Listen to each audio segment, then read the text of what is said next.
कन्हैया श्री मुख से जपने लगे। तो कभी राधा राधा कहना भूल जाते, तो कभी मैया मैया मैया कहना शुरू कर देते। भगवान को रोता देख श्री उद्धव जी महाराज आए। भगवान को देखकर उद्धव जी कहने लगे, कन्हैया जगत के पालनहार हो आप सबका दुख दूर करने की सामर्थ्यता रखते हैं, आज आप रो रहे हैं क्यों? कन्हैया रोते रोते कहने लगे, उद्धव क्या बताऊं, मैं ब्रज को भूलना तो चाहता हूं पर वृंदावन भूलता ही नहीं। उद्धव मोही ब्रज बिसरत नाही, मैं ब्रज को भूलना चाहता हूं पर भूलता ही नहीं। क्या बताऊं उद्धव, आज मुझे अपने वृंदावन की, अपने गोपियों की बहुत याद आ रही है। गोपियों के साथ मक्खन खाना, उनके घर जाना, मटकी चुराना, ग्वाल वालों के संग जाकर गाय चराना, बछड़े चराना, ग्वाल वालों के संग जाकर के वो बासी रोटी। उद्धव आज मैं इतने बड़े महलों में हूँ, खाने को 56 भोग हैं, पर मुझे जो बासी रोटी में स्वाद मिलता था ना, मधुमंगल की वो जूठी कढ़ी में जो स्वाद मिलता था ना, वो स्वाद मुझे मथुरा में 56 भोग में नजर नहीं आता।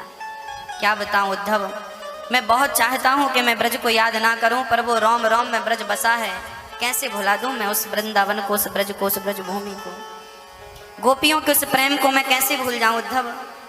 उद्धव यदि तुम चाहो तो मेरा दुख कम जरूर हो सकता है। उद्धव जी बोले, लाला आपका दुख दूर करने में यदि मैं सहायता कर सकता हूं तो बताओ मैं आपके लिए क्या कर सकता हूं। कन्हैया बोले, उद्धव तुम मेरा छोटा सा काम कर दो। क्या? एक बार तुम वृंदावन चले जाओ। अच्छा क्या करूंगा वहां जाकर? वहां मेरी गोपियां मिलेंगी, मेरे बारे में जब से मैं गया हूं ना वापस नहीं गया, कह के आया था कि 2 दिन में वापस आ जाऊंगा। वो गोपियां बस दिन ही गिन रही हैं कि पता नहीं 2 दिन कब पूरे होते हैं। उद्धव जी ने कहा, कन्हैया जब तुम्हें जाना ही नहीं था तो ये कहा क्यों कि मैं 2 दिन में वापस आ जाऊंगा? कन्हैया ने कहा, उद्धव वो मेरी मजबूरी थी। यदि मैं कह देता कि मैं वापस नहीं आऊंगा तो मेरी माँ, मेरी यशोदा माँ, गोपियां, ब्रजवासी उसी क्षण प्राण त्याग देती, मेरे वियोग में वो मर जाती। मैंने कहा है कि मैं 2 दिन बाद वापस आ जाऊंगा, तो कम से कम 2 दिन का इंतजार करके वो जिंदा तो मिलेंगी, जब कभी जाऊंगा तो वो जिंदा रहें, इसलिए मैंने 2 दिन का कहा है अपनी गोपियों से, अपनी माँ यशोदा से। उद्धव जी मैं तो वापस नहीं जा सका, आप चले जाओ, आप बड़े ज्ञानी हैं, मेरी गोपियों को कुछ सरल सा ज्ञान दे देना ताकि मेरी गोपियां मेरी याद ना करें, रोया ना करें बस। उद्धव जी बोले, कन्हैया आप कह रहे हैं तो मैं जा रहा हूँ। भगवान बोले, ठीक है। भगवान ने अपना पीताम्बर उठा दिया और अपनी वैजंती की माला उद्धव जी के गले पर डाल दी। उद्धव जी ने कहा, प्रभु ये दुपट्टा और ये माला क्यों? तब कह दिया श्याम सुंदर ने कि यदि तुम्हारे गले पर मेरी माला और मेरा दुपट्टा नहीं होगा तो गोपियां आपसे बात नहीं करेंगी, क्योंकि वो कृष्ण के अतिरिक्त किसी से बात करना चाहती ही नहीं। इतना प्रेम है उन गोपियों के भीतर। उद्धव जी महाराज चल पड़े कृष्ण का संदेशा लेकर। चलते चलते वृंदावन की भूमि पर पहुंचे। जैसे ही उनका रथ वृंदावन पहुंचा है, जैसे ही वो उतरे हैं रथ से, उनका दुपट्टा कांटों में उलझ गया। उद्धव जी का दुपट्टा कांटों में उलझ गया। उलझकर वस्त्र में कांटे लगे उद्धव को समझाने, तुम्हारा ज्ञान पर्दा फाड़ देंगे प्रेम दीवाने। कांटों में दुपट्टा उलझ गया, सुलझाने लगे तो फट गया। मानो वृंदावन के वो कांटे कह रहे थे कि उद्धव जी यदि ज्ञानी बनकर आए हो तो जैसे तुम्हारे दुपट्टे को हमने फाड़ दिया, ऐसे ज्ञानियों के पहाड़े को हम वैसे ही फाड़ देते हैं जैसे तुम्हारे दुपट्टे को फाड़ दिया। यहाँ ज्ञानियों का प्रवेश नहीं है, ये प्रेम की नगरी है, यहाँ भक्तों का प्रवेश है। यहाँ ज्ञानियों का कोई प्रवेश नहीं है, ज्ञानी आ ही नहीं सकते, केवल प्रेमी, केवल प्रेमी। उद्धव जी ज्ञानी बनकर जा रहे हैं, वृंदावन पहुंचे हैं। उद्धव जी के रथ को जब ब्रजवासियों ने देखा कि ये तो कृष्ण का वही रथ है जिस रथ पर चढ़कर वो गए थे, सारे ब्रजवासी दौड़ पड़े, मेरा कृष्ण आ गया, मेरा कन्हैया आ गया, मेरा कृष्ण आ गया, मेरा गोविंद आ गया। सारे ब्रजवासी दौड़ पड़े, जाकर रथ को घेर लिया और जब ध्यान से देखा तो वो कृष्ण के रथ पर कोई और ही था। ब्रजवासियों ने कहा, लाला आप कौन हैं? उद्धव ने परिचय दिया, मैं उद्धव हूं। ब्रजवासी फिर रोने लगे, कन्हैया कह के गया था 2 दिन में आ जाऊंगा, तेरे 2 दिन अभी पूरे नहीं हुए, क्या बिगाड़ा था हमने तेरा, तू आता ही नहीं। भैया ये बताओ आप क्यों आए हो? उद्धव जी ने कहा, मैं कृष्ण का मित्र हूं, कृष्ण का सखा हूं, मिलने के लिए आया हूं, सखा हूं, संदेशा लेकर आया हूं। उद्धव जी महाराज श्री कृष्ण का संदेशा ब्रजवासियों से कहने लगे और कहते हैं, ब्रजवासी ग्वाल वाल कहने लगे, क्या हमारे कृष्ण कभी हमें याद करते हैं? उद्धव जी कहने लगे, तुम्हें दिन रात याद करते हैं। उद्धव जी ने कहा, मुझे माँ यशोदा का पता बता दो, मैं माँ यशोदा के घर जाना चाहता हूं। उद्धव जी यशोदा माँ के घर का पता पूछ रहे हैं और ब्रजवासी पता बता रहे हैं। ब्रजवासियों ने कहा, उद्धव जी जब से श्री कृष्ण गए हैं ना, तब से कृष्ण का यशोदा के घर का पता बहुत सरल, बहुत आसान हो गया। कैसे? देख रहे हो ना, ये रक्त की धार, ये जल की धार, जहां से ये जल की धार निकल रही है, बस वही घर तो यशोदा का है। अच्छा, जल की धार घर से निकल रही है? बोले, जल की धार घर से नहीं, ये जल की धार तो नयनों से, आंखों से निकल रही है। बस उद्धव जी के ज्ञान की गांठें खुलनी शुरू हो गई। दौड़े दौड़े गए, माँ यशोदा घर के आंगन में बैठी पालने पर श्याम सुंदर को झूला झूला रही थी। कन्हैया क्या तुझे सोना नहीं है? थोड़ी देर बाद कहती, कितना सोएगा लाला, तुझे उठना नहीं है? तुझे आज माँ का दूध नहीं पीना? आज तुझे ताजा ताजा मक्खन नहीं खाना? अच्छा, तुझे ताजा मक्खन खाना है ना? आज मैं तेरे लिए ताजा मक्खन निकालती हूँ। खाली मटकी पर मथानी डालकर और माँ यशोदा मंथन करने लगी। उद्धव जी चुपचाप इस माँ का पागलपन देख रहे हैं। कभी माँ यशोदा झूला झुलाती है तो कभी पायल लेकर आ जाती है अंदर से, आज तुझे पायल पहनाऊंगी, तेरे हाथों में आज चूड़ा पहनाऊंगी। कभी कंघी लेकर बैठ जाती है, तेरे बाल बहुत फैले हैं, आज तेरी चोटी करूंगी मैं। और लो यूं ही कंघी करने लग जाती है, यूं ही कंघी, कोई नहीं है सामने, बस खाली कंघी चल रही है। कंघी करने के बाद चोटी कर रही है माँ, बड़े बड़े बाल कन्हैया के, चोटी कर रही है, खाली खाली हाथ चोटी कर रही है, बस चोटी करती जा रही है। उद्धव जी माँ यशोदा का ये पागलपन देख रहे थे, तभी आवाज लगाई, भाई घर पे कोई है? कोई ऐसा व्यक्ति है जिससे मैं बात कर सकूं? तब बूढ़े से एक दाढ़ी वाले बाबा जी नजर आए। बाबा जी ने देखा कोई आया है, जाकर देखा, भैया कौन है आप? मैं उद्धव हूँ। आहा, आओ, आप कौन हैं? मैं नंद बाबा हूँ। क्या यशोदा का घर यही है? हाँ हाँ। उद्धव जी ने कहा, यशोदा कहाँ है? बोले, ये आंगन में जो बैठी है ना, यही तो यशोदा है। उद्धव जी को आश्चर्य लगा, राम राम, ये यशोदा? ये तो कोई पागल ही स्त्री है। मैंने तो सोचा था कि कृष्ण की माँ है, भगवान की माँ है तो बड़ी वीआईपी होगी, बड़ा सुंदर गेटअप होगा, पर यहां आकर देखा तो ये पागल महिला। नंद बाबा रोने लगे, क्या बताएं उद्धव, पहले ये बहुत सुंदर थी, जब से कृष्ण गए हैं ना, उनके वियोग में पागल हो गई है, बस रोती जाती है, जहां देखती है बस कृष्ण कृष्ण कहकर पूरे वृंदावन में दौड़ती रहती है। जंगल की तरफ देखती है तो उसे लगता है कि मेरा कृष्ण गैया चरा रहा है, वो जाकर इस पेड़ के नीचे देखती है, उस पेड़ के नीचे देखती है। तो कभी यमुना के तट पर उन्होंने मिट्टी खाई थी, तो कभी जाकर वो यमुना के तट पर ढूंढती है, लाला कहाँ छिप के बैठा है, क्या अपनी माँ को ऐसे ही सताएगा? तो कभी काली कुंड पे, काली दह पे, काली कुंड पे जाकर रोने लगती है कि मेरा कृष्ण लगता है पानी में डूब के मर गया। पूरे ब्रज में, पूरे वृंदावन में ये माँ कृष्ण को देखती है, कृष्ण को ढूंढती है और बस उन्हें पाने के लिए बस पागलों की तरह रोती रहती है। यहाँ से वहां बस भागती रहती है, यहाँ से वहां बस पागल हो गई है। उद्धव जी ने माँ को प्रणाम किया, मैया प्रणाम। मैया ने जब देखा कि कोई कृष्ण जैसा खड़ा है और मैया कह रहा है, थोड़ी देर के लिए माँ यशोदा को लगा मेरा कृष्ण आ गया, हृदय से लगा लिया, लाला इतने दिन बाद तू आया, तुझे अपनी माँ की याद नहीं आई? उद्धव जी ने कहा, माँ मैं उद्धव हूँ, कृष्ण नहीं हूँ, मैं उद्धव हूँ। उद्धव जी महाराज ने अपना परिचय दिया तो माँ यशोदा बोली, अच्छा तो मेरा कृष्ण यहीं कहीं आया होगा तेरे संग, बोल कहाँ है? बाहर जाकर देखा, पूरे वृंदावन में फिर ढूंढा, कृष्ण नहीं मिले, वापस आई, बेटा मेरा कृष्ण कहाँ है? बोले वो नहीं आए, वो नहीं आए। सुनकर जमीन पर गिर पड़े। भक्तों, प्रेम कैसा होता है, उद्धव प्रसंग भागवत जी में केवल इसलिए है ताकि ये प्रेम को परिभाषित कर सके, प्रेम की विस्तृत व्याख्या कर सके।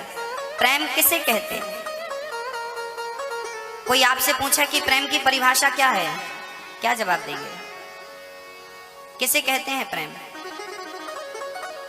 मैया, ओ मैया जी, प्रेम किसे कहते हैं? हाँ, आप अपने बच्चों से जो करते हैं ना, वो प्रेम नहीं है। वो उस प्रेम के पीछे आपका एक स्वार्थ होता है।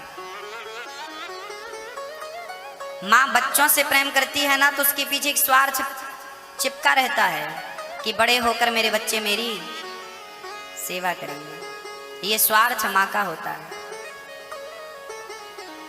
पति से प्रेम होता है, उस प्रेम में भी स्वार्थ है। उन स्वार्थों की मैं बातें नहीं करूंगा, क्या क्या स्वार्थ हैं। बस इतना जानिए कि संसार के किसी भी व्यक्ति से आप प्यार कर लीजिए, प्रेम कर लीजिए, उसमें आपका कोई ना कोई स्वार्थ जरूर होगा। चाहे वो किसी का भी प्रेम हो, या तो आप किसी से प्रेम करिए या आपसे कोई प्यार करे, तो आपसे जो प्यार करता है उसका भी आपसे कोई ना कोई स्वार्थ जरूर है। हाँ भक्तों, प्रेम की बातें नारद जी ने नारद भक्ति सूत्र में लिखा है कि प्रेम किसे कहते हैं। आपने किसी लड़के से प्रेम कर लिया, बहुत सुंदर था, बहुत पैसे वाला था, प्रेम हो गया। अब विचार करिए कि वो बहुत सुंदर था और बहुत पैसे वाला था, तो आपको प्यार हो गया। जब तक वो सुंदर है तब तक प्यार रहेगा, सुंदरता चली गई तो प्यार कम हो जाएगा। जब तक पैसा रहेगा तो प्यार रहेगा, पैसा चला गया तो प्यार समाप्त हो जाएगा। यदि आपने सुंदरता देखकर प्यार किया है तो प्यार सुंदरता से है, जब तक सुंदरता है तो प्यार है। पैसों से प्यार है ना, इसलिए प्यार किससे होगा? कोई भिखारी मंदिर के बाहर बैठा हो और किसी लड़की को उस भिखारी से प्यार हो जाए, ना वो देखने में सुंदर था, ना वो कमाने धमाने का था, भीख मांगता था, क्या ऐसे भिखमंगे से क्या कोई लड़की प्यार करेगी? क्या कोई भीख मांगने वाली लड़की से जो दिखने में बिल्कुल गंदी हो और भीख मांगती हो, क्या ऐसी लड़की से कोई लड़का प्यार करेगा? नहीं करेगा। क्यों नहीं करेगा? क्योंकि आज दुनिया में जितना भी प्यार हो रहा है ये व्यक्ति से नहीं हो रहा है, व्यक्ति की सुंदरता से हो रहा है, उसके पीछे के उसके धन से प्यार हो रहा है। प्यार हो रहा है तो भिखारी से कर लीजिए ना प्यार। यदि भिखारी से प्यार हो जाए तो वो प्रेम सबसे शुद्ध विशुद्ध प्यार होगा। शास्त्र यही कहते हैं कि गोपियों ने कृष्ण से प्यार किया था, तो ये सोचकर प्यार नहीं किया था कि ये बहुत पैसे वाला है, ये सोचकर प्यार नहीं किया था कि बहुत सुंदर है।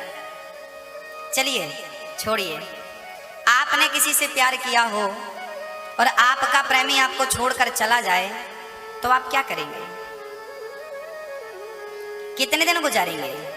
साल गुजारेंगे, 2 साल गुजारेंगे, 3 साल बाद तो आपका प्यार कम हो जाएगा। दूसरा पति चला गया तो दूसरा पुरुष ढूंढने लगेंगे, स्त्री चली गई तो दूसरी पत्नी ढूंढने लगेंगे। यही होता ना संसार में। पुरुष मर जाए तो स्त्री दूसरा पुरुष ढूंढ लेती है, पत्नी मर जाए तो स्त्रियां दूसरा पुरुष ढूंढ लेती हैं। कितने दिन में? साल में, 2 साल में, 3 साल में, 4 साल में, 5 साल में। भगवान श्री कृष्ण गोपियों को छोड़कर चले गए और कितने दिन तक दूर रहे? पूरे 100 वर्ष तक, पूरे 100 साल तक। अब यहां पर भगवान कृष्ण गोपियों को छोड़कर क्यों गए? ताकि आपको बता सकें कि गोपियों ने भगवान से प्रेम किया था तो भगवान और गोपियों के प्रेम के बीच में किसी भी प्रकार का कोई स्वार्थ नहीं था। यदि मिलने की चाह होती तो मिलने की बहुत उत्कंठा होती, और ना मिलते तो वो प्रेम समाप्त हो जाता। हाँ? पर गोपियां कैसी थी? 100 साल तक कृष्ण के लिए बस रोती रही, रोती रही, किसी और का चिंतन नहीं किया कृष्ण के सिवा। बस भक्तों, ये चर्चा हमें सिखाती है कि भगवान मिले या ना मिले उनकी मर्जी, पर प्रेम उन्हीं से होना चाहिए। वो मिले या ना मिले, मिलेंगे तो उनकी मर्जी, नहीं मिल रहे हैं तो भी उनकी मर्जी। प्रेम गली अति साकरी, जामे 2 न समाए। हाँ, अद्भुत प्रेम है भक्तों। प्रेम क्या होता है? गोपियों से जाकर पूछना क्या होता है। इसलिए भगवान से विशुद्ध प्यार होना चाहिए भक्त का। कोई स्वार्थ ना हो, कोई इच्छा ना हो, कोई तमन्ना ना हो, बस प्रेम हो, प्रेम हो। हाँ, कन्हैया की चर्चा माँ यशोदा करने लगी। उद्धव ये बताओ, क्या मेरे कृष्ण को कभी मेरी याद आती है? उद्धव जी बोले, माँ वो आपको याद कर करके रोते रहते हैं। यशोदा माँ रोने लगी। उद्धव बस एक बार तुम अपने कृष्ण से कह देना कि कृष्ण वापस चले जाओ, मैं मर जाऊंगी कृष्ण के बिना। यशोदा कहने लगी, उद्धव बस एक बार श्री कृष्ण से कह देना कि वो वृंदावन आ जाए। अरे मेरे लिए ना सही, जो गाय कृष्ण चराता था ना, जब से कृष्ण गया है वो गंगी नाम की गाय अभी तक जंगल में घास खाने नहीं गई, बस नंद आंगन को देखती रहती है और उसके आंखों से झरझर आंसू गिरते रहते हैं। यशोदा श्याम सुंदर की चर्चा करते करते करते करते रात बीत गई। उद्धव जी कृष्ण की, यशोदा कृष्ण की चर्चा कर रहे हैं। चर्चा सुबह हुई, उद्धव जी स्नान करके गोपियों का हाल चाल जानने गए, और जब गए तो गोपियां बैठी कृष्ण की चर्चा कर रही थी। तभी एक भौरा आकर गोपियों के पांव में गुंजार करने लगा। गोपियां बोली, खबरदार भौरा, तू मेरे पांव को छूना मत, तू काला है ना, तेरा कृष्ण भी काला था, तुम दोनों कपटी हो। काले जितने होते हैं ना सब कपटी होते हैं, और तुम एक जन्म के काले कपटी नहीं हो, जन्म जन्म के कपटी हो तुम। क्या बिगाड़ा था पूतना सुपड़खा ने? बेचारी शादी करने गई थी, नाक कान काट के भेज दिया। क्या बिगाड़ा था राजा बलि ने? बौना बन के गए और 3 पग भूमि में संसार नाप लिया। हमने प्यार ही तो किया था, हमें छोड़कर चला गया। अब उद्धव जी सब सुन रहे थे, समझ रहे थे। राम राम में जिन्हें मूर्ख समझ रहा था वो तो जन्म जन्म की बात जानती हैं गोविंद की। गोपियों का ज्ञान देख करके उद्धव जी के अहंकार की गांठ खोलने लगी।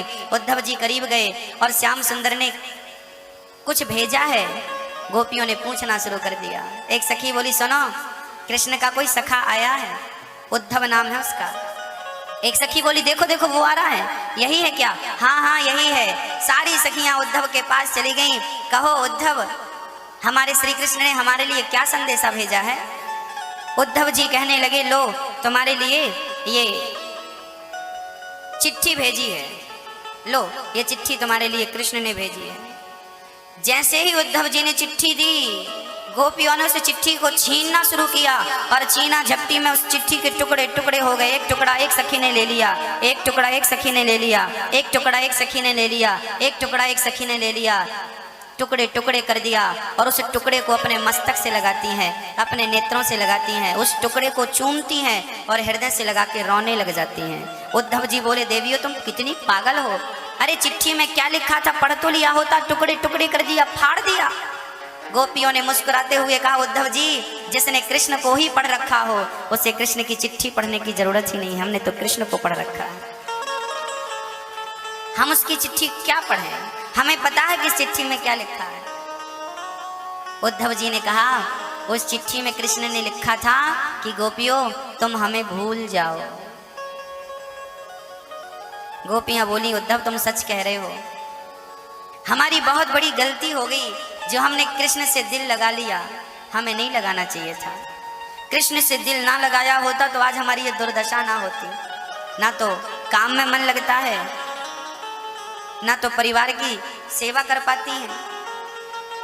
एक सखी बोली कि कल मैं यमुना जी में पानी भरने गई और पानी भर के जब वापस आई तो मुझे लगा कि कृष्ण बुला रहा है, मैं चली गई, जाकर झाड़ियों के पीछे देखा तो कोई नहीं, आगे की झाड़ी में ऐसा लगा कि कृष्ण बुला रहा है, सखी आओगी नहीं क्या, सखी आओगी नहीं क्या। मैं चली गई और मुझे लगता गया कि कृष्ण मेरे संग है, वो आगे आगे, मैं उसके पास चली गई और चली गई। जब मुझे होश आया तो मैं दूसरे गांव पहुंच गई। दूसरे गांव वालों ने मुझे देखा, क्यों सखी कहाँ जा रही हो, किस गांव की हो। हमने कहा मैं वृंदावन की हूँ। अरे बोले ये वृंदावन नहीं है, ये तो ये फलाना गांव है। राम राम, मैं पानी लेने यमुना गई थी, सास बिल्कुल खाने पे बैठी थी, कहा था जल्दी पानी लेके आओ ताजा ताजा, और मैं उसे कृष्ण के कारण दूसरे गांव आ गई। घर गई तो सास ने कहा 1 घंटा तूने लगा दिया, कहाँ थी। अब मैं कैसे बताऊं कि कृष्ण ने मुझे रास्ता भटका दिया था। एक सखी बोली कि एक दिन मैं भोजन बना रही थी, तभी कृष्ण आके बाजू में बैठ गया, मैं कृष्ण से बातें करने लगी। कृष्ण बोला, सखी मुझको रोटी ना खवाएगी। हाँ हाँ क्यों ना खवाऊंगी, और बढ़िया ताजी ताजी मैं रोटी बनाती जा रही हूँ और कन्हैया बैठा बैठा खाता जा रहा है। मैं बढ़िया तोड़ तोड़ के सब्जी लगा लगा के रोटी खवा रही हूँ, सब्जी खवा रही हूँ, बढ़िया खिला रही हूँ। और थोड़ी देर बाद सास आई और सास ने मेरी पीठ पे एक थप्पड़ मारा। ए सखी, पागल है गई ये बहू। जब सास ने एक ठोकर लगाई तो मेरा ध्यान गया, तो मैं सारी रोटी तोड़ तोड़ के पानी की बाल्टी में डाल रही थी। पानी की बाल्टी वहां पे रखी थी, मैंने पूरी साग रोटी तोड़ तोड़ के पानी की बाल्टी में डाल दिया, सारी रोटियां खराब। ऐसा लगा कि वो कृष्ण बैठा है। अब तो जहां देखती हैं वो कृष्ण ही नजर आता है, उसके सिवा कुछ है ही नहीं। अब तो उद्धव जी समझने लगे कि राम राम। एक सखी बोली कि सुनो, मैं रोज 2 घंटे ध्यान लगाती हूँ। अच्छा, किसका ध्यान लगाती है? बोले ब्रह्मा जी का। ब्रह्मा जी का क्यों? बोले मैं ब्रह्मा जी को खुश कर रही हूँ इस समय। क्यों?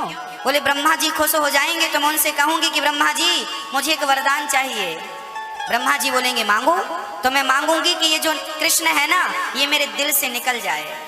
हे ब्रह्मा जी, मुझे ऐसा वरदान दो कि ये कन्हैया मेरे दिल से, मेरे मन मंदिर से निकल जाए। जब गोपियों की इस प्रकार वार्तालाप जब उद्धव जी ने सुनी तो उद्धव जी को आश्चर्य लगा कि जिस परमात्मा की एक झलक पाने के लिए लोग ध्यान लगाते हैं, आज उसी भगवान को दिल से निकालने के लिए गोपियां ध्यान लगा रही हैं, और वो कृष्ण है कि निकलने का नाम नहीं लेता।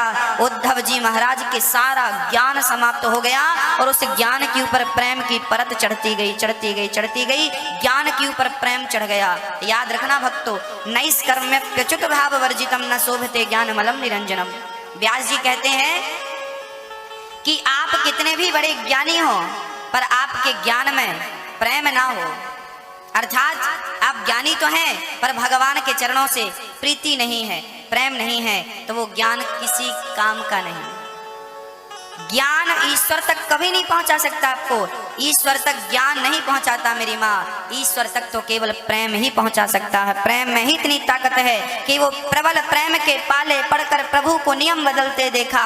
भक्त का मान टले न टले, भगवंत के मान को टलते देखा। प्रेम में ही इतनी शक्ति है कि वो भगवान को आपके सामने खड़ा कर सकता है। माता सबरी कौन सी ज्ञानी थी? प्रेमी थी तो भगवान खड़े थे कि नहीं? केवट तो नाव चलाने वाला था, जात का केवट था, नाव चलाता था। क्या वो ज्ञानी था? ज्ञानी नहीं था मेरी माँ, पर प्रेमी बहुत था। और प्रेमी था तो भगवान के पास चलकर जाना नहीं पड़ा। ज्ञानियों को भगवान के पास जाना पड़ता है, पर प्रेमी के पास खुद भगवान चल करके आते हैं। ये प्रेम है भक्तों। ज्ञानी बंदर के बच्चे जैसा होता है। जैसे बंदर का बच्चा बंदरिया को पकड़ता है ना, यदि पकड़ कमजोर हो जाए तो गिर सकता है, ऐसे ज्ञानी लोग भी अपने ज्ञान के बल से भगवान को पकड़ते हैं। यदि अहंकार आ गया तो छोड़ सकते हैं। पर जो प्रेमी होते हैं ना, ये बिल्ली के बच्चे होते हैं। जैसे बिल्ली अपने बच्चे को मुंह पे दबा के एक घर से दूसरे घर ले जाती है। बिल्ली का बच्चा जब जन्म लेता है ना, उसकी आंखें बंद होती हैं। 7 घर बिल्ली अपने बच्चे को जब घुमाती है तब उस बच्चे की आंखें खुलती हैं। हाँ मेरी माँ, जैसे बिल्ली अपने बच्चे को लेकर जाती है, 1 घर 2 घर 3 घर 4 घर, ये वही बिल्ली है। चूहे को पकड़ लेती थी तो फाड़ डालती थी, और बच्चे को पकड़ के दौड़ रही है, खरोंच नहीं आने देती। जैसे माँ ने बच्चे को पकड़ रखा है, ऐसे भगवान ने भक्त को पकड़ रखा है। यदि आप भक्त हैं तो आप भगवान को नहीं पकड़ेंगे, वो आपको पकड़ेंगे। इसलिए कभी भी मंदिर जाओ तो भगवान के मंदिर जाकर दोनों हाथ जरूर ऐसे खड़े करने चाहिए, ऐसे जरूर बढ़ाने चाहिए। इसका अर्थ होता है कि प्रभु मैं तेरे दर पे आ गया, मुझे नहीं पता कि तेरा हाथ कहाँ है, तेरे चरण कहाँ है, पर तुझे पता है कि मेरे हाथ कहाँ है। आप मेरा हाथ पकड़ लेंगे तो नैया पार हो जाएगी। मुझे नहीं पता कि आप सूरदास जी महाराज एक बार एक गड्ढे में गिर गए थे, जा रहे थे सत्संग में, पता नहीं तूफान आ गया, रास्ता भटक गए और एक कुएं में जाकर धड़ाम से श्री सूरदास जी गिर गए। अब सूरदास जी कुएं के अंदर कृष्ण कृष्ण जपने लगे। कोई अभाव नहीं था किसी चीज का। उस कुएं में गिर के वो कृष्ण कृष्ण कृष्ण कृष्ण कृष्ण कृष्ण श्री सूरदास जी महाराज जपने लगे। तभी भगवान श्री कृष्ण ने देखा कि मेरा भगत गड्ढे में गिरा है। भगवान तुरंत एक छोटे से ग्वालवाल का रूप बनाते हैं और कहते हैं, बाबा अपना हाथ दो, लो मेरा हाथ पकड़ लो और ऊपर आ जाओ। कुआं बहुत गहरा था। भगवान जी कह रहे हैं लो मेरा हाथ पकड़ लो। सूरदास जी बोले, भैया मुझे क्या पता कि तुम्हारा हाथ कहाँ है, मैं तो अंधा हूं ना, मुझे क्या पता कि तुम किस दिशा में हो, तुम्हारा हाथ कहाँ है, मैं आपके हाथ को नहीं देख पा रहा हूँ। पर बेटा तुम तो आंख वाले हो, आप तो मेरा हाथ देख रहे हो, तो मैं कैसे पकड़ूंगा, आप ही पकड़ लो ना। लो भैया, भगवान से कहा कि आप पकड़ लो। भगवान बच्चे बनकर आए थे, भगवान ने सूरदास जी का हाथ पकड़ा। जब सूरदास जी का हाथ पकड़ा और हल्की सी ठोकर लगाई तो ऐसा लगा कि गड्ढा बहुत छोटा था, जबकि बहुत बड़ा गड्ढा था। गड्ढा तो बहुत बड़ा है, पर भगवान पार लगाना चाहे ना तो संसार रूपी गड्ढा, संसार रूपी सागर, गाय जहाँ खुर जमाती है ना, गाय के खुर पांव जहाँ पड़ते हैं ना, तो वहां भी एक गड्ढा हो जाता है, हो जाता ना। उस गड्ढे को पार करने में क्या कोई दिक्कत होती है किसी को? याद रखना मेरी माँ, जब भगवान आपका हाथ पकड़ता है ना तो संसार सागर उस खुर की तरह हो जाता है, आसानी से भक्त पार कर जाता है। उसी तरह भव सागर को पार कर लेता है, जैसे गाय के खुर में भरे हुए पानी को लोग पार कर लेते हैं। ये संसार सागर उनके लिए गाय के खुर जैसा बन जाता है जो भगवान की शरण ग्रहण कर लेते हैं। आज सूरदास जी का हाथ पकड़ा, ऊपर झटका लगाया, सूरदास जी ऊपर आए। अब सूरदास जी ने भगवान श्री कृष्ण का हाथ कस के पकड़ लिया। पहले उन्होंने पकड़ा था भगवान ने, अब सूरदास जी को लगा कि बहुत बच्चों ने मेरा हाथ पकड़ा है, पर जिस प्रकार इन्होंने मेरा हाथ पकड़ा है मुझे लग रहा है कि यह हाथ जगत के पालनहार का हाथ है। सूरदास जी ने उस हाथ को पकड़ लिया। अब सूरदास जी हाथ छुड़ाने लगे। भगवान जी हाथ छुड़ाने, बाबा छोड़ो, कैसे बाबा, हमने तुम्हारी मदद की, तुमने हाथ पकड़ लिया। सूरदास जी बोले, प्रभु बातें मत बनाओ, मैं समझ गया कि आप भगवान हो और मुझे पार लगाने के लिए आप आए हो, मैं आपको अब छोड़ नहीं सकता। भगवान ने हाथ छुड़ाया और छुड़ा करके जाने लगे। जब हाथ छुड़ाकर भगवान गए तो सूरदास जी ने कहा, हाथ छुड़ाए जाते हो निर्बल जान के मोही, दिल से गर तुम जाओगे मर्द कहूँगो तो ही। श्री सूरदास जी ने कहा कन्हैया हाथ छोड़ा कर जा रहे हो, यदि जा रहे हो ना तो मैं चुनौती दे रहा हूँ आपको, दिल से जाकर दिखाओ तब मैं तुम्हें मर्द कहूंगा। तुम दिल से निकल कर तो दिखाओ, हाथ छोड़ा कर जा रहे हो निर्बल का। आप जैसा बलवान कौन होगा और मुझ जैसा निर्बल कौन होगा। बस भक्तों श्री सूरदास जी रोने लगे, कन्हैया मुझे छोड़कर मत जाओ, हे प्रभु मुझे छोड़कर मत जाओ।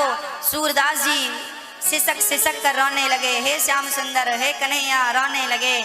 और जब सूरदास जी का रोना जब बढ़ा तो राधा रानी के कान में सूरदास जी की सिसकियां चली गईं। सूरदास जी का सिसकना, सिसक सिसक के रोना, हाँ राधा रानी के कानों तक पहुंच गया। राधा रानी ने कहा कन्हैया ये कौन रो रहा है। कन्हैया ने कहा ये सूरदास जी रो रहे हैं। अच्छा क्यों रो रहे हैं, मेरा दर्शन करना चाहते हैं तो जाकर देते क्यों नहीं हो। भगवान बोले उन्हें इतना ही दर्शन मिलना था इस जन्म में, मेरा स्पर्श कर लिया उन्होंने, बस इतना ही पर्याप्त है। राधा बोली नहीं, चलो रो रहा है तो दर्शन दो। अब राधा कृष्ण का हाथ पकड़ कर गई और सूरदास जी के पास चली गई। बाबा क्यों रो रहे हो। कहा क्या बताऊं, मेरे कृष्ण मुझे छोड़कर चले गए हैं, रोऊं ना तो क्या करूं, मैं तो रो ही सकता हूं ना, मेरे पास और कोई शक्ति तो नहीं है ना मैं तप कर सकता हूं ना जप कर सकता हूं। बस मेरी माँ जैसे एक छोटा सा बच्चा, जैसे एक छोटा सा बच्चा माँ के साथ माँ का दूध पीता पीता सो जाता है, माँ उसे पीठ में थाप दे दे करके सुला देती है। और वही बालक जब रात्रि के 2 बजे जाग जाता है ना तो वो बालक करवट लेना शुरू कर देता है।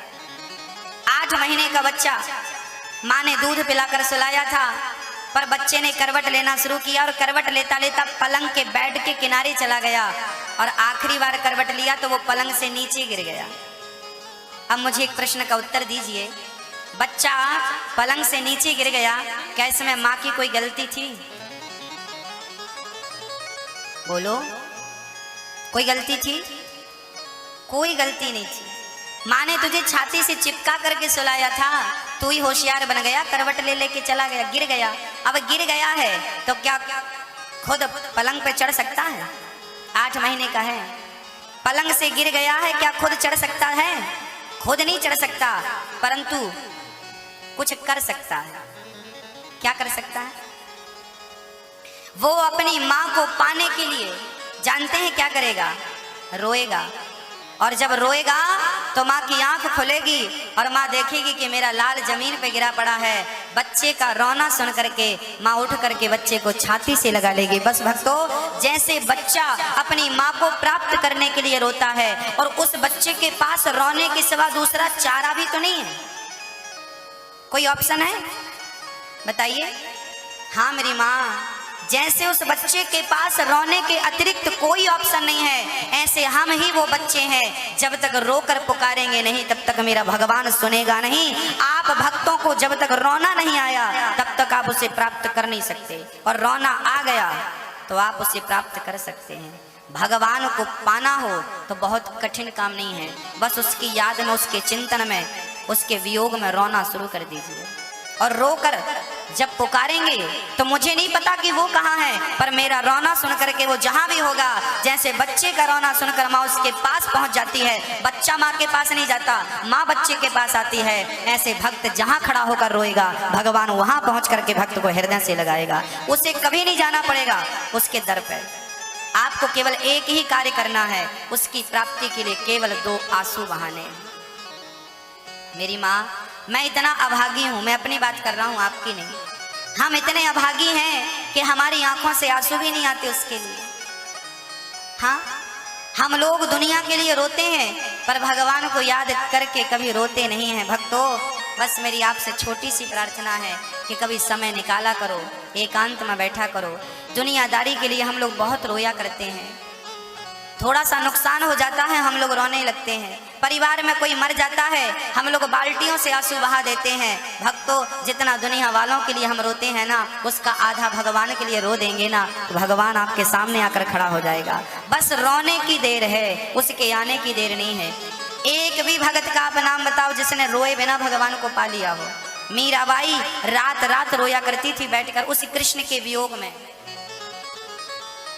अच्छा, जिससे प्रेम होता है ना, वो ना मिले तो रोना तो होता है ना। यदि भगवान से आपने प्रेम किया होगा तो उनकी याद में आंसू जरूर आएंगे, और आंसू नहीं आ रहे हैं आपके तो समझ लेना कि अभी प्रेम ही नहीं है। हाँ, आपका बेटा 4 दिन के लिए चला जाए कहीं, माँ रो रो के घर भर देती है, क्योंकि बेटे से प्रेम है। भगवान नहीं मिले, बुढ़ापा आ गया, बाल पक गए, 4 दिन बेटा ना मिलता तो आपकी क्या हालत होती। बुढ़ापा आ गया, अभी तक भगवान नहीं मिले, कौन रो रहा है? किसे पड़ी है भगवान की? सब तो जी रहे हैं ना आनंद से। भगवान चाहिए किसे? सबको धन चाहिए, धन मिला। हीरा चाहिए, हीरा मोती मिले।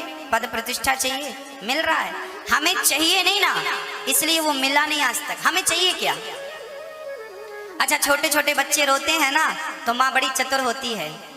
छोटे छोटे बच्चे रोते हैं तो माँ बच्चों को खिलौना पकड़ा देती है, खुनखुना।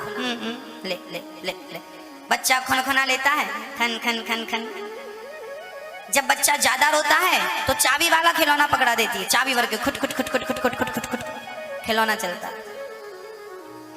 बच्चा और ज्यादा रोता है तो रिमोट वाली गाड़ी पकड़ा देती, ले बेटा इससे खेल। बच्चा खेलने में लग जाता है और माँ अपना काम कर लेती। माँ बड़ी होशियार है, ये बच्चों को खिलौने में लगाती है।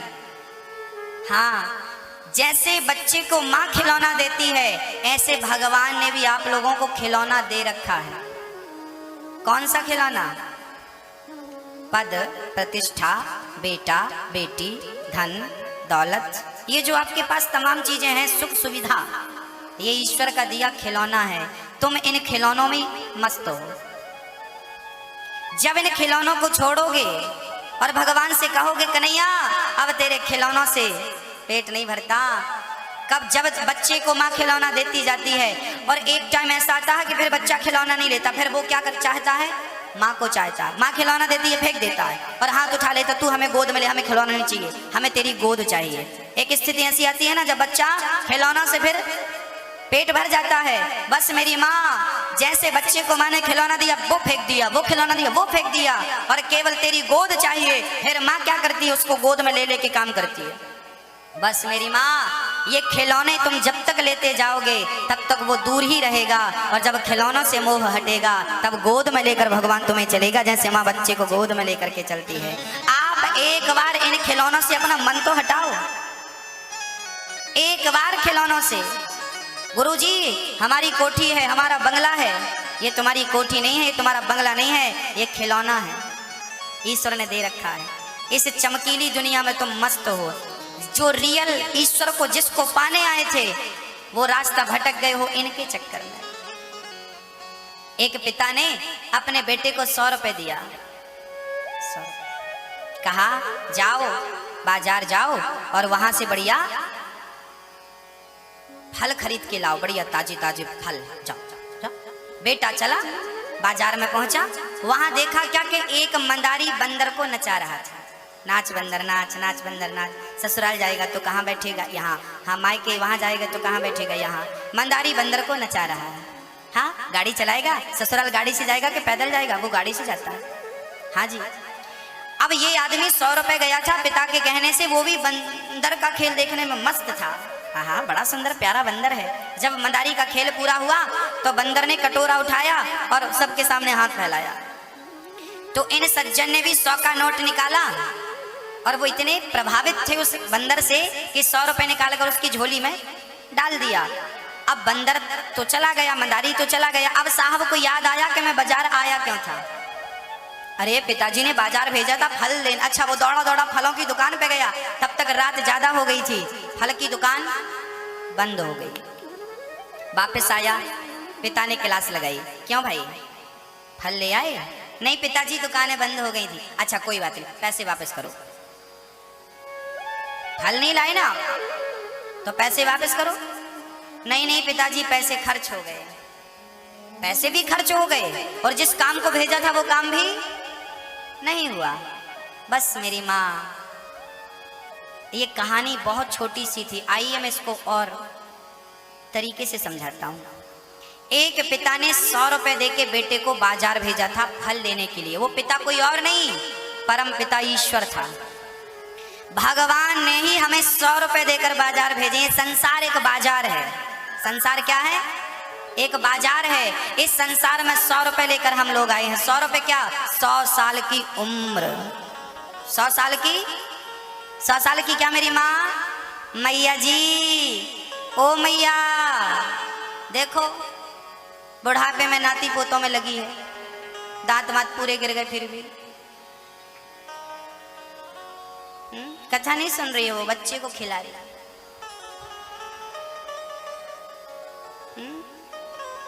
ओ मैया, यहां देखो, यहां दिख रहा? राधे राधे, सुन रही हो? नहीं, फ्यूज है कान क्या मेरी माँ? चलो, कुछ कुछ तो सुन रही हो, कुछ सुन रही हो, कुछ सुनना चाहती नहीं हो। मोह ममता कथा तक नहीं छोड़ रही है आपको। ध्यान दो मेरी माँ, कथा में आई हो सुन लो। नाती पोते तो घर में भी मिलेंगे। यहाँ आई हो ना, अब आ गई हो तो प्रेम से सुन लो। बुढ़ापे में कान फ्यूज हो जाते हैं, फिर सुनना चाहोगी तो सुन नहीं पाओगी। इसलिए अभी जब तक कान चल रहे हैं तब तक, आंख चल रही है तब तक गोविंद को देख लो। मुंह चल रहा है जब तक राम राम बोल लो, फिर चल नहीं पाएगा। आखिरी में सब बिगड़ जाता है सिस्टम। एक पिता ने 100 रुपए देकर बेटे को बाजार भेजा है। 100 रुपए मतलब 100 साल की उम्र उसने हमें दी, आपको दी, सबको 100 रुपए दिया। और कहाँ भेजा? संसार की बाजार में। यहाँ बेटा आया तो क्या हुआ? मंदारी के खेल में मस्त हो गया। ये मंदारी का खेल कौन सा है मेरी माँ? बोले आप और हम बंदरों की तरह नाच ही तो रहे हैं। पत्नी का बंदर पति और पति की बंदर पत्नी, है ना? पत्नी कभी कभी कहती है मैं दिन भर नाचती हूँ, पुरुष भी कहता मैं दिन भर नाचता हूँ। नाच रहे हो तुम, बंदर ही तो हो। हम सब उस ईश्वर के बंदर हैं, नाच रहे हैं। हाँ, और याद रखना मेरी माँ, इसी नाच गाने में 100 साल की उम्र पूरी हो गई। पत्नी में, बच्चों में, पहले पढ़ाई के लिए नाचा, फिर नौकरी के लिए नाचा, फिर पत्नी के लिए नाचा, फिर बच्चों के लिए नाचा, फिर नाम पद प्रतिष्ठा के लिए नाचा। ये पूरी जिंदगी नाचते नाचते चली गई। 100 साल खर्च हो गए कि नहीं? पिता ने भेजा था फल लेने के लिए। कौन से फल? बोले संसार की बाजार में जाओ और अच्छे अच्छे कर्मों के फल लेकर के आइए, अच्छे अच्छे कर्म करके आइए। पर यहाँ आए और नाच में ही, पत्नी परिवार में ही लग गए। इन्हीं में 100 साल यही करते करते, पत्नी के संग, बेटों के संग रहते रहते, भोग भोगते भोगते टाइम पूरा हो गया। आंख बंद हो गई, मतलब दुकानें बंद हो गई। गए जब तक याद आई कि पिता ने भेजा है किसी काम के लिए, जब तक कोई सच्चा गुरु आया बताने के लिए कि तुम क्या करने आए हो और क्या कर रहे हो, जब तक आपको अक्ल आई, जब तक समझ आई, तब तक दुकानें बंद होने का टाइम था। दुकानें बंद होने का मतलब आंखें बंद, हंसा जा रहा है। ये दुकानें बंद होने वाली है मेरी माँ, अभी है। हाँ, बचा हुआ है। लो पूरे पैसे खर्च हो गए संसार की मस्ती में। जब वापस गए, भगवान ने पूछा क्यों भाई आ गए, क्या लेकर आए हो? भेजा था अच्छे अच्छे कर्मों का फल लेने के लिए, पर कुछ नहीं मिला, खाली हाथ आ गए। भगवान ने कहा चल पैसे वापस कर, पैसे भी खर्च, और मिला भी कुछ नहीं। उठ जाग मुसाफिर भोर भई, अब रैन कहाँ तू सोवत है। जो सोवत है वो खोवत है, जो जागत है वो पावत है। समय कम है मेरी माँ, आपकी हर श्वास कीमती है। याद रखिएगा, आज का सूरज अस्त हो रहा है। याद रखिएगा कि आपकी जिंदगी का एक दिन और कम